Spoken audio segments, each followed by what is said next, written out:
মন চাচ্ছে আমি তাই করতেছি, আপনার সমস্যা কি? আমার কি সমস্যা মানে?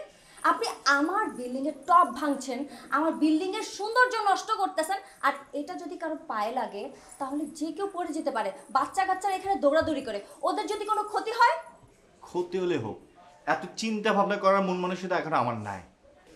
ও বুঝতে পেরেছি, মানুষের জন্য আপনার কোনো কিছুতে কিছু যায় আসে না, কিন্তু ধরেন আপনার ফ্যামিলির কেউ এটা পায়ে লেগে আহত হলো, আপনার ভাই হতে পারে, আপনার বাবা হতে পারে, আপনার বোন হতে পারে, তখন? হলে হোক, দুনিয়া কার কি সমস্যা হচ্ছে সেই সমস্যা দেখার মতো মন মানসিকতা এখন আমার নাই।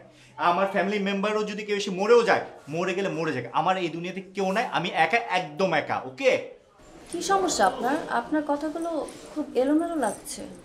আরে আজব, আপনি আমার কথা শুনে আপনার কোনো লাভ নেই, আপনি কোনো সলভই করতে পারবেন না। আশ্চর্য, আপনি শেয়ার করেই দেখেন, সলভ করতে পারি কি পারি না সেটা পরের ব্যাপার। ওকে, প্রবলেম সলভ করতে যাচ্ছেন? আমার টাকা দেন, টাকা দেন, আমি আপনি পাক্কা 7 দিনের মধ্যে ব্যাক করে দিচ্ছি। আশ্চর্য মানুষ, আপনি আমাকে চেনেন না, জানেন না, একটা অপরিচিত মানুষের কাছে টাকা ধার চাইছেন। আপনি হচ্ছে অপরিচিত কেউ না, আমি তো আপনাকে চিনি। আপনি এই অ্যাপার্টমেন্টে টপ ফ্লোরে থাকেন, রাইট? হ্যাঁ, আমি এই মাসেই নতুন উঠছি।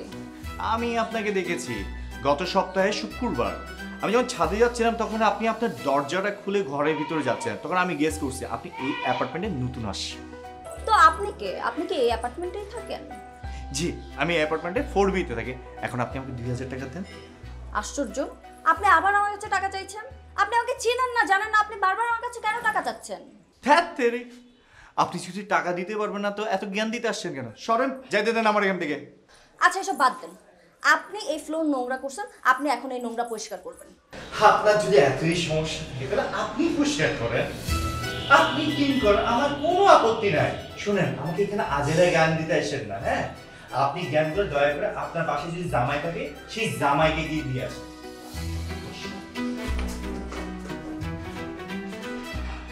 লোকটা কি অ্যাডিক্টেড না?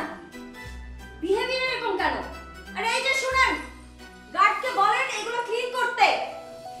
আশ্চর্য মানুষ।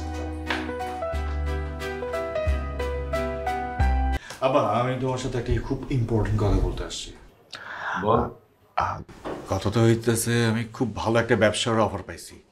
বেশি না, এই 20 লাখ টাকার মতো লাগবে মাত্র। 20 লাখ টাকারে তুই বেশি না কইতেছস? মাত্র বলতেছস? আব্বা, আজকালকার সময় তো 20 লাখ টাকা কিছুই না। আর একটা ব্যবসা শুরু করতে গেলে তো 20 লাখ টাকা তো লাগবে। আর 20 লাখ টাকা না বাবা, যে ইনভেস্ট করলে প্রতি মাসে 2-2.5 লাখ টাকা ইনকাম করতে পারবো। আর যে 20 লাখ টাকা পুঁজি আছে না, সেটা 1 বছরও লাগবে না, 10 মাসের মধ্যে উঠে ফেলতে পারবো আব্বা। হ্যাঁ, শুনে খুব খুশি হইলাম, প্রস্তাবটা ভালো। বাবা, শুনলাম যে মানুষের শরীরের অঙ্গ প্রত্যঙ্গ, ধর এই কিডনি, চোখ, এগুলা বিক্রি করলে নাকি এই লাখ লাখ টাকা পাওয়া যায়। আমার যে কিডনি টিডনি এগুলো আছে, এগুলা বিক্রি করলে তো 20 টাকা বেশি পাবো, তাই না? তুই খরিদ্দার দেখ, যে বেশি দিব তার কাছে আমি আমার কিডনি, চোখ এগুলো বিক্রি করে দিই। শুরু আব্বা, তুমি তো আমার কথাটা সিরিয়াসলি নিলা না, কমেডি করে ফেলছো পুরো কথাটা। আব্বা, আমি কিন্তু সিরিয়াস। আরে আমিও তো সিরিয়াস।